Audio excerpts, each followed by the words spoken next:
Yay! Hi, guys. We have got Marisa here. She is. Oh, wait, Lindsay. Sorry, I don't know. Oh my God, I got it. I don't know who's next. I'm so prepared. Yeah. Hey, Scribblers. If y'all are just jumping in, we've just started.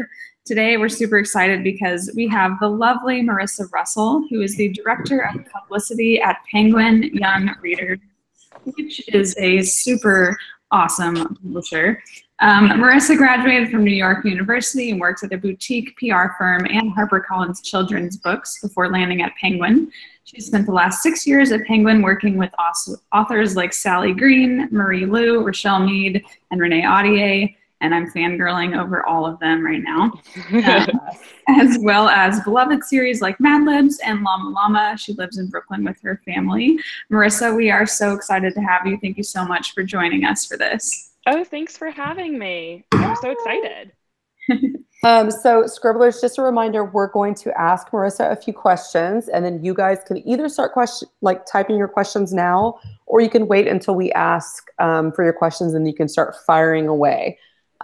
So Lindsay, should I start with a question? Go for it. Okay. So Marisa, queen of publicity, what tips do you have when pitching media outlets? Let's just pretend like we self-publish a book, or we're trying to do it on our own, or we're just trying to get an interview on our own for a book of ours. What tips do you have for getting people to respond to you and notice you? Yeah, I mean, the number one tip I would have, especially for someone who, a lot of publicity is based on relationships. So when you're cold pitching someone, my number one tip would be, remain professional, almost pretend like you are divorced from you don't have anything to do with this. You're just pitching it kind of professionally. I think that's one way that they can, media outlets would feel more, they're not going to want to turn someone down personally, but if you're doing it in a professional manner, I think they'll feel more comfortable in terms of engaging with you. I would also probably add that you want to be succinct, but really get your point across in probably the first two sentences. What would make you of interest to this outlet? Why would they want to interview you? Why, what is, especially for a lot of outlets, what is kind of the newsier hook? Is this part of a trend? Sure. Is this something that ties into the news cycle somehow? Are you covering an issue? That sort of thing, I think, is something that they really respond to. Awesome. Wow, that was a good answer. And I apologize in advance. My 3-year-old is here, so this might turn into that BBC. Oh my gosh, I've got my 3-year-old too. Marisa, I have a 3-year-old too, and she just ran in here, and my husband literally just chased her out of the room and was like, "No, no, no." Well, he asked to say hi, so it's yay! Hi. Oh. I don't have a 3-year-old yet, but I have a baby growing in my belly. So congratulations. So real quick, just for people that are listening, can you give just a quick overview of what a day in the life of the director of publicity is like at a major publishing house? What all does that entail for people who are listening? A lot of meetings. No. For example, today we launched our summer 2019 list. So this is the first time that anyone outside of editorial really hears about the books that our editors have acquired for next year. So this is the first the editors are presenting to us. So that's just an example of that was what I did all day today, and it was awesome. But in general, it's a mix of, sitting down with editors and sitting down with marketing directors and talking about upcoming titles or books that have already gone on sale. It's a mix of calling and emailing my media contacts about the awesome books that I have coming out. It's working with bookstores and, setting up events for my authors, and if they're having a tour event or a launch event or They're doing a school event. And then the other part of it is kind of strategizing, how do we, what's the best campaign for this book? What's the best hook for a press release? So that covers a lot, but it's a good mix of it. Awesome. So fun. Okay, Marisa, time for some honesty. How do you feel like, I think authors, we all feel like we want to have some sense of control on like how well our book is going to sell. So realistically, how much do you think having like a good social media following or like, just a social media following, does that help move the needle? Does it not? Like, what do you think? It does if it's very good, but Okay. it's not the only thing. There's gotta be, the read has to be there, I think. It has to be a book that people want to read and is a good read. Right. I think also, I definitely think it can help for sure. But if it's not true to your personality and it doesn't flow naturally to you, then it's not going to come across. The most people who are most successful on social media aren't just like people who are like hustling their book or hustling whatever their project is. It's people who come across natural and you want to engage with them and they're funny or they take amazing photos or whatever it is. It's natural, and that's why people respond to it. So when it's, if Instagram isn't your thing, that's fine.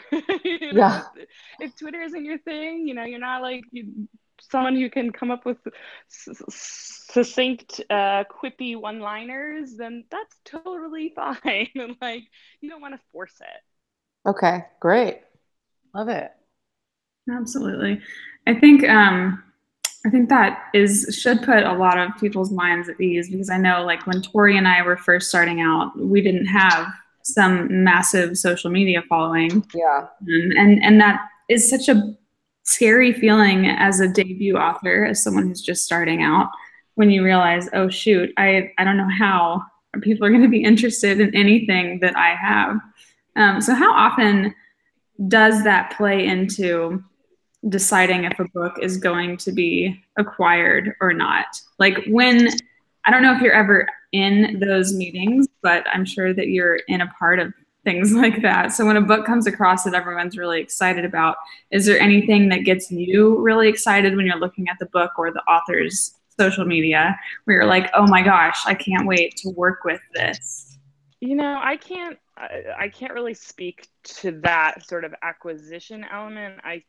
Just in my heart of hearts, I think it's truly the read first, especially I'm like 100% sure that's the case with most editors. It's, if the book resonates with them, if they've got a great social media following and, they've been working it, that's great. But if they haven't and they have zero presence, that's also like, and the book's amazing, that doesn't matter. Like they don't care, like that's not the end all be all. The end all be all is like if the read resonates with an editor. Awesome. So Scribblers, if y'all are listening, make sure that the book is more awesome than you. Exactly. It always comes down to the book. Okay, I have a question. What tips do you give? Let's say you have someone going on like the Tonight Show, or even just going to do like a school appearance where there's going to be like 1,000 kids in the audience. If you have like a nervous author, what are like the tips that you give them before going and doing like a speaking engagement or just anything in the public eye? Prepare. That's good. The number one piece of advice. Like, think, for an interview, think about how you want to talk about the questions you will be asked inevitably will be a variation of the same 10 questions. What inspired you? What's your book about? What's your background? Like they're all going to be variations of that. So for like an interview, I think that, just prepare, run through those. What I would do is send the topics I think they would cover and go through there and have them prepare it, or at least prepare it mentally and kind of go over it with someone, see how it goes. But I think in terms of like a school visit and a presentation, my advice is still the same: to prepare. You know, I think having sort of an audiovisual aid like a PowerPoint presentation is super helpful, because it gives you something to reference. It gives you something to take their eyes off of you for a quick second. You can play a book trail, or you can show a photo of you as a teenager. Like, it just helps lighten the mood a little bit, takes a little of the pressure off. So prepare. Love that. That's good. I need to probably prepare a little more for my stuff. All right, Lindsay, do you want to maybe ask one more question, then we can toss it to the subscribers? Yes. There's actually a question that just popped up that is very similar to what I wanted to ask. So, Marisa, you talked about how y'all just went over the next season of books. So my question is, how many are published a season that you work on? And what's the difference between deciding, okay, these are the ones that we're going to do, you know, a ton for, and then these are the ones that we're going to push out, you know, still push, but there's always the front list ones that get a lot more attention. So how is that all kind of decided? Through a series of conversations that involve many people and outside my pay grade. But like, you know, it's a consultation with editorial, sales, our publishing department, our marketing department, our publicity department. And that's kind of all, you know, at least in my experience in any of the publishing houses I've worked on, every book has, you know, received has had a publicist, has, you know, has someone working on it who's dedicated to like getting publicity and reviews and what have you for that book.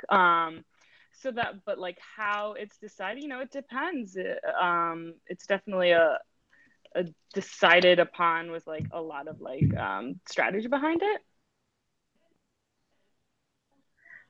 We understand that. Awesome. Yeah, no, seriously. All right, Scribblers, what questions do you guys have? And Marisa, we can either pick some questions for you, or you can kind of go through the YouTube feed if you're seeing the questions kind of roll through there, and you can grab some that just speak to you, you know? Okay. Yeah. Oh my gosh. All right. Let me start scrolling. If you see any right now, feel free to throw them at me. Like when you're on a panel and like, you know how it rotates usually in a line of the speakers, but it sometimes will go out of order and everyone looks to you and you have no idea. Yeah. Oh, I love those moments. Okay, let's see. I'm scrolling. Ooh, I like this one. Can I point one out? What can the author do to help market or hype their own book? That's from Melanie McKnight. You know, I think one thing is to really think about what how it fits in the marketplace, and that can be like, that can work its way out in a couple different ways. Like, is it really on trend? You know, like, is whatever back in the day it was all dystopian novels, like, oh, this mine is a dystopian, like that's another one, you know. I think and like but I think like as an author, you know the genesis for your novel, and you know like what was really that initial spark for you. And sometimes like, oh, it's a dystopian novel, but it's actually inspired by my background because I grew up in this country where it was almost like felt like a dystopian regime. Like that sort of background to you is just like, oh, that's just, I started thinking about my childhood, but I don't know that. So I think kind of those kind of small ideas, that inspiration is always helpful for me as a publicist in terms of being able to like turn it around. I think like anything you think that makes you unique or your book unique is something that I would definitely want to know as a publicist. Yeah, absolutely. Oh, I see one that I like to. Sorry, I'm totally just like hogging. Lindsay, I promise I'll let you choose next. I just see what it's talking about, basically attaining a publicist. And yeah, we've kind of jumped away from that too. Let's talk about, let's say that someone is self-publishing. What tips do you have on hiring a publicist, like hiring a publicist outside of a publishing house? Like what kind of questions should they ask to make sure that the publicist knows what they're doing? Like, and like, how would you go about doing that? You know? Yeah, that's a really good question. And like, I because I've worked at a couple of publishing houses, I've not come at it from that angle. But what I would ask for myself, if it were me or somebody I know, I would want to know either like background, I would want like a sample proposal of what they would do, you know. What would they be pitching to local media for, you know, you'd be looking to get me in my local newspaper. Would you be pitching to regional or national media to get my book reviewed? Do you have book blogger contacts? I think, you know, that's definitely really helpful. You know, the level of their contacts, and I would also want to see like previous campaigns, like what other books have they worked on, and like demonstrated like media reports, like what kind of media have they secured, or what have they been able to do for their previous clients? You know, have they set up an author with a book tour, you know, going to 5 different stores in the South or whatever it is. That's definitely stuff I would want to know about someone before I hired them. And I think the other thing that I would definitely want is someone who like gets my book, read my book, you know, like I would want them to kind of, how would you pitch it is a question I would definitely ask. Yeah, that's great. There's one from Brittany Myers that everyone is seconding. All that, yeah. How far in advance is a book publicized? Oh, good question. So it depends.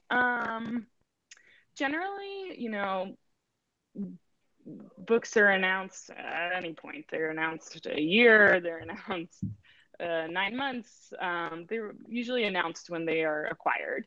But when I kind of like jump into the scene is generally between, like when I really start, everything is about 6 months in advance. That's a lot of that is just because like media doesn't, like when I'm pitching to a magazine, they're working on issues like right now in May or June. It's June. They're working on issues for like October and November. So I'm pitching them the rest of my fall books. So that's kind of like the start and when we kind of start that media. But it, you know, it depends. For the most part, that is when you would begin a campaign. Awesome. Do you get rejections too when you're pitching stuff? Oh, I wish. I just don't get answers. Yes. Even like me and my colleagues are always like, well, at least they said no. Like that's like I'm fine if you're gonna say no. I just want you to say no so I can move on, because I'm gonna continue to bother you until you actually say no. And like, listen, I have many friends who work in journalism and they get a lot of these emails, and that's why I said, like, if you are pitching a media outlet, I do not recommend, if you are published by a house and you have a publicist, I do not recommend you contacting media. I would recommend your publicist doing it, unless you like have a specific contact, it's your college roommate, what have you. But sorry, where was I going with this? We're all going to stare at you. Oh, that's why I was saying, you know, that's what kind of why you want to maintain professionalism, is because they get a million of these emails, and the ones that stand out are pertinent to what they do, you know, like what they cover. If they don't cover books and you're pitching them a book, you know, like they're going to be like, I'm going to have to delete this email. And like they get a ton of them. So the ones that stand out are the ones that are like relevant to their interests and what they write about. Awesome. When an author lands an agent or publisher, about how much time do they get to publicize their books? Oh, okay. That was a question we already asked. There's one that just came in from Chelsea at the very bottom. Oh, that too. Which I think is very interesting. Yeah. Is it easier for publicists to market books in the current trends, or if the plot is very offbeat? And then to second that, do you have a favorite book campaign that you've worked on? Okay. Is it easier for publicists to market books in the current trends? It depends. It's easier if it is like, if it is easier, but it's also not easier because, like, oh, if it's, Height of Vampires, people were writing about vampires books. They wanted other books. Twilight was taking over everywhere. They wanted other books that were like that. But at the same time, like, it doesn't expand the book, like, they just get lumped in, and what is special and interesting about that book that isn't taken into account. So while it is easier, I personally like things that are unique and interesting and just good reads. But my favorite book campaign recently that I have worked on, last year I worked on the 50th anniversary of The Outsiders by S.E. Hinton. Oh, that's so cool. Which is a book, clearly I read in school and seen the movie, and getting to work with Ms. Hinton and getting to work on this book that has clearly, like, changed lives for 50 years was really incredible. And we got to do a lot of fun media stuff, and I wore a leather jacket a lot. But that was definitely my favorite recently. But they're all my babies. Oh my gosh, this is a good one. How do you help authors who fear public speaking when it comes to them publicizing their own books and, like, going into appearances? Yeah, I know, right? For appearances, and, like, I have, like, huge, #1 New York Times bestselling authors who are like, "Ooh, can you just, like, pair me with someone at this event? Because I don't want to be the only one talking." I have many authors who feel that way. And what's your response to that? Do you say, okay? Yeah, let's get. Oh, okay, cool. I want you to be comfortable. I want to, again, like, if it's comfortable and you are at ease, I think people have a better time. But, like, if you want to be in conversation with a friend, or you can even pull the bookseller up, I think that's always helpful. But in terms of public speaking, some people are better at it than others. I would definitely look into it, especially if you plan on doing a lot of it. I would look into maybe a class, and kind of to work on that. Yeah, and it really does get better with time. It does. The more you do it, the less scary it is. And I, again, like, if you can have, like, if you're doing a school event, like, having that audio visual, having a PowerPoint or something behind you takes a little of the pressure off. And then, like, if you're, in front of people at a book event, having someone up there with you, I think also takes the pressure off a little bit, and you can do a Q&A. So hopefully that helps a little. I love that. I have a selfish question that I really want to ask. Oh, okay. Surprise. I'm just kidding. I'm going to shake you tomorrow. Okay, I have a selfish question. So what if a author, which I know this happens to everyone, and I'm just waiting for my day, if you really, like, trigger your audience, like, really bad, like, you say something, you don't mean any offense, but you say something terrible, and the readers are ready to, like, kill you. Like, what's the best way to handle, like, a big faux pas? Like, what do you do? Do you not say anything? Do you apologize? Do you disappear? Like, what's the way to handle it? Yeah, it totally depends on the situation, but I tend to be like, if you make a mistake, apologize. Yeah. With meaning, like, with a meaningful apology. Like, don't just apologize because you think you have to apologize and mean it, and not never say, "I'm sorry you were offended." Right. Never say that. I think people make mistakes, and I think if you owe up to and say, "This is a learning opportunity for me," I think you can move forward. That's great. Definitely. Okay. How important are book bloggers and sites like Goodreads?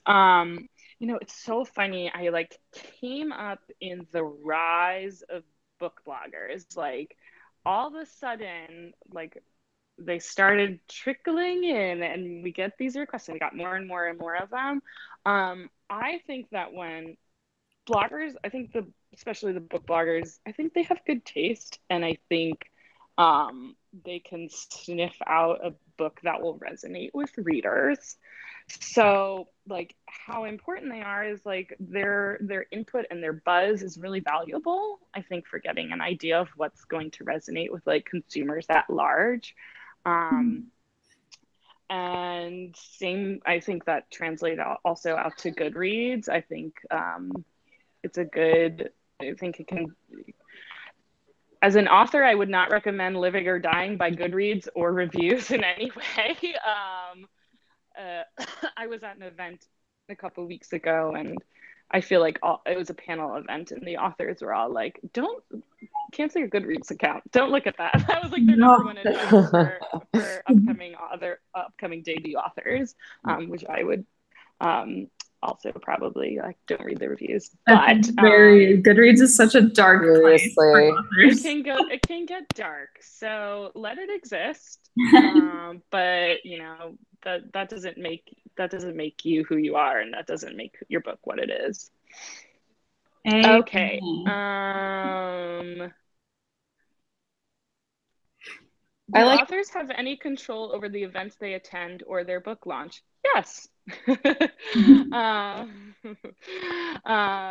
do. They can absolutely.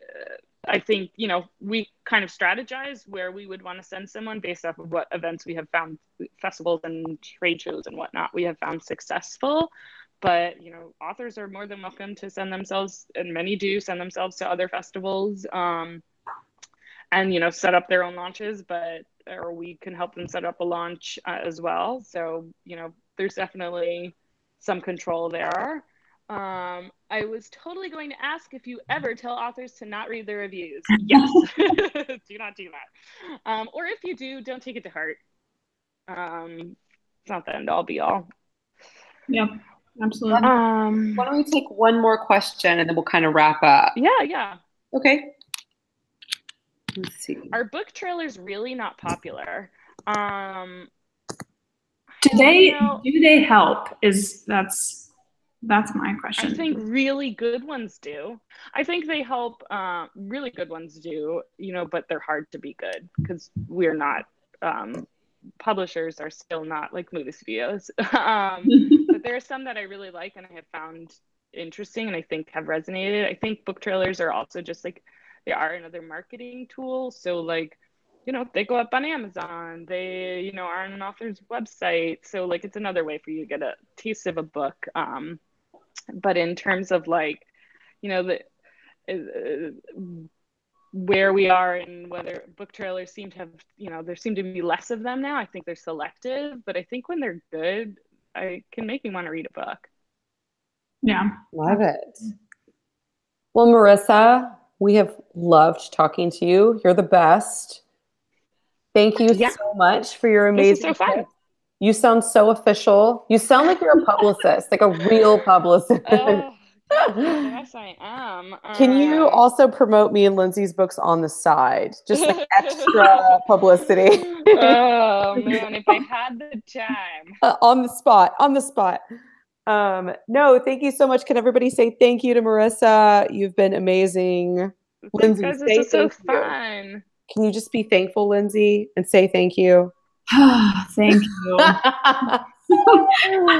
Oh my gosh. All right, Marisa, we will, I'm sure, I don't know what we'll do. We'll probably come hang out at your place after this or something. Eat some pizza. No, thank you so much, guys. It was a good one. Thanks. Have a great night, everybody. Bye, everyone. Happy reading. Bye. Bye. Lindsay, are you